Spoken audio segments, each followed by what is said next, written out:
If only we would truly listen to C.S. Lewis's truism, someday you will be old enough to start reading fairy tales again.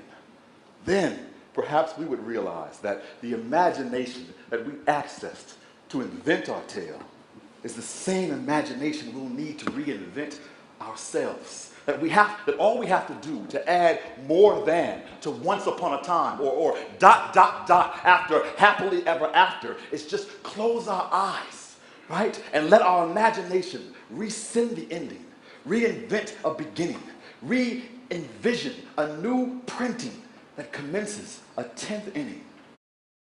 And when you open your eyes, you'll find those same skeptics stuck in the prison of your past tense memories and not your future tense vision. And they will listen quite laughably at your imagination's capacity and rebuke your audacity, and they will scream out, "Blasphemy!"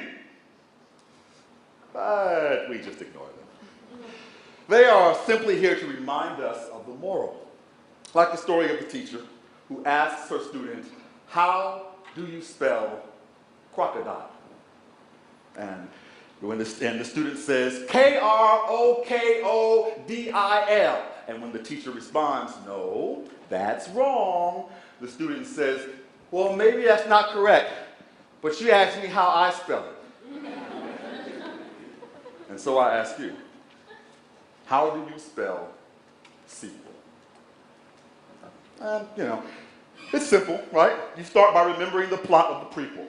You remember saying, okay, there's got to be a way to connect and empower the individual online. And when they responded, "No, that's wrong. Oh, but you believed in the better angels of man." And they responded, "No, that's wrong. But you had faith in the power of community." And they responded, "No, that's wrong." And you imagined a magical way for people to trade, for calls to be made, for cash to be paid. And when they said, "No, that's wrong," you said, "Maybe it is, but it's how I would spell it."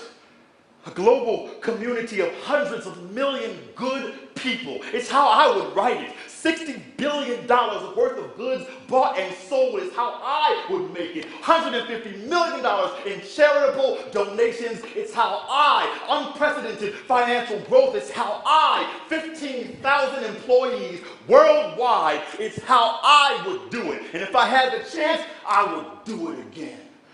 Well, ladies and gentlemen, welcome back to the chance to get back in touch with that naive imagination that gave birth to your penchant for innovation. And remember why a story is always so much cooler when told by a child. For they don't just tell a story. No, they magic a story. Right? There's never a solo reading, but a group seance. And they don't just share stories with listeners. Oh, no, sir.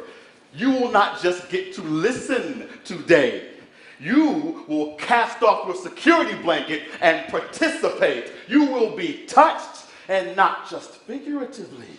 You will be moved and not merely emotionally. You will find,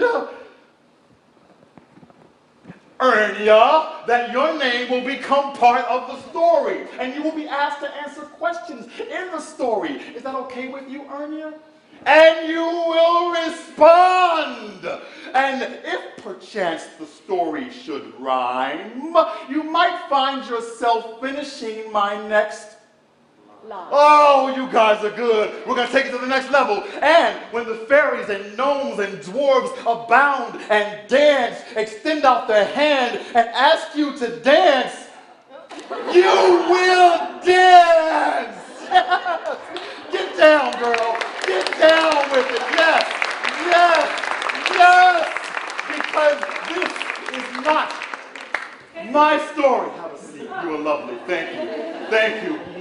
The fairies, thank you. This is not my story, and it certainly does not belong to them. This is our collective story, and you guys are keeper of the pen. You can turn to the end, add 2 dots to extend the period, and triplicate until conclusion becomes ellipsis that puts you in line with the greatest comebacks of all time.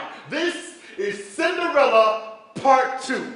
Hansel and Gretel ride again. Snow White, the return. Rapunzel, the revenge. This is Tina Turner holding signed divorce papers and a record deal. Huh? Britney Spears back in the studio with a hair weave and long